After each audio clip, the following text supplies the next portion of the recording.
pag feeling naman natin na tayo parang nalalagpasan na sa buhay or nasapawan na ng ating kakilala or kagaya kalakihan mo nung parehas kayong magkababata at ngayon ay parang nalampasan kanya na sa buhay, ay hindi na natin kasalanan yun, hindi niya na yung kasalanan kasi siguro siya marami siyang mabubuting rackets, marami siyang effort, ganyan, kaya gumanda ang kanyang nalagpasan kanya na sa ganda ng buhay na ganyan na huwag nating kainggitan, huwag nating huwag tayong kumbaga huwag nating i-down yung sarili natin na kung bakit ikaw ay nandyan pa sa ibaba at siya ay nasa itaas na.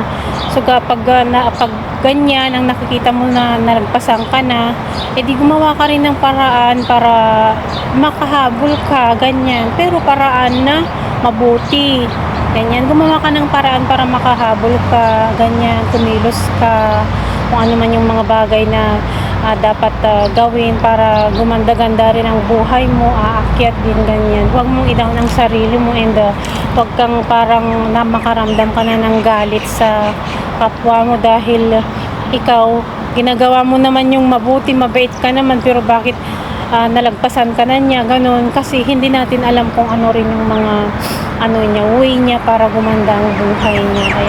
Kaya tayo, wag nating i-down ang ating sarili. Kailangan nagiging fighter tayo. Gawin nating yung nakikita natin, gawin nating basta gawin natin din yung mabuting bagay para gawin natin salamin yung nakikita natin sa kanila. Ganyan, guys. Pag tayong madi-disappoint sa ating sarili, sa ating buhay, kundi pagpatuloy pa rin natin ay pagpatuloy para marating din natin yung narating nila sa buhay.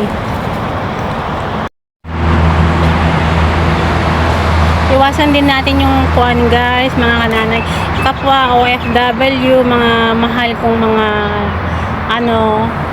lodi, ganyan. Iwasan din natin yung mainggit kasi alam nyo guys, ang inggit ay alam na natin na walang magandang maidudulot sa atin, nakakasira yan ng health, ng mental, ganyan. Kaya wag na wag tayong naiinggit sa kapwa natin kung ano man yung mga narating nila sa buhay, kasi hindi natin alam kung ano yung mga pinagdaanan nila sa buhay, ganyan, kung paano nila nakamit yung meron sa kanila na minsan kinaiinggitan din natin, di ba guys? Ang sama ng mainggit.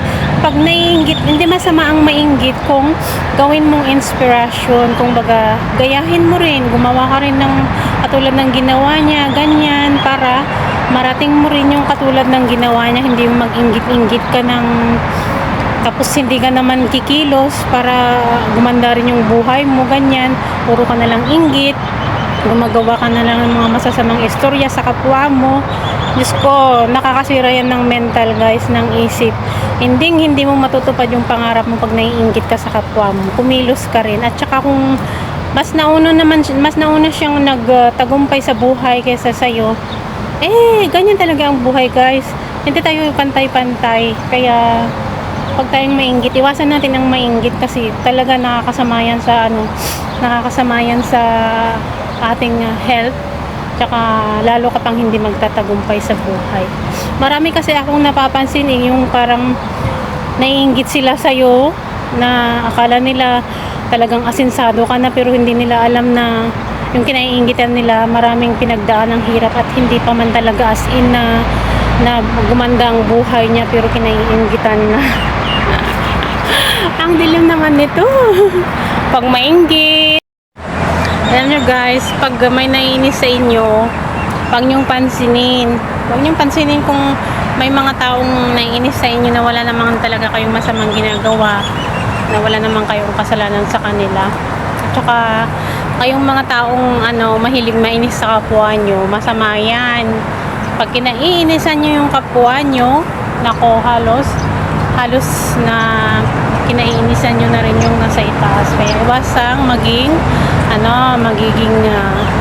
palaging naiinis sa kapwa, kasi pag lagi kang naiinis sa kapwa mo na wala naman siyang ginawa sa'yo, abay may problema ka na dyan. Kaya magpa-check up ka na.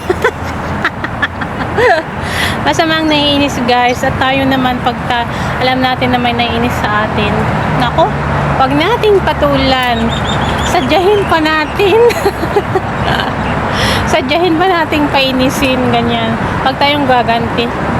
Ako basta pag tayong gagawa ng bagay na mabibigat sa kapwa natin, kasi sa gabal yan, sa pangarap yan ang totoo, sa gabal, sa pangarap yung may ginagawa ka sa kapwa mo, to be honest.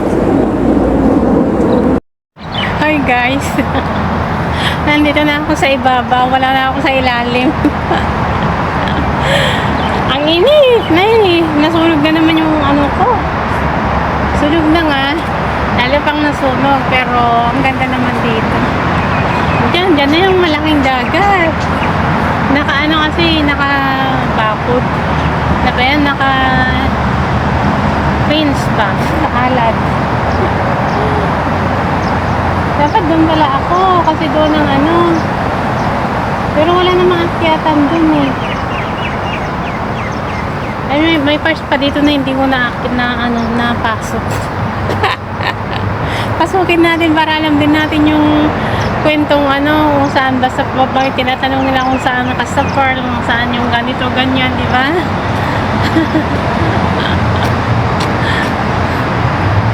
Ang ganda dito guys. Ayan.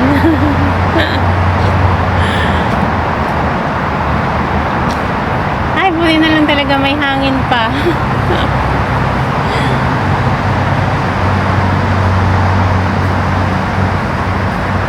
The best. For me, the best ang Doha.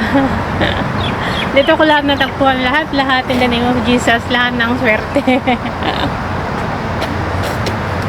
Thank you, God, for everything. Sarap ng hangin.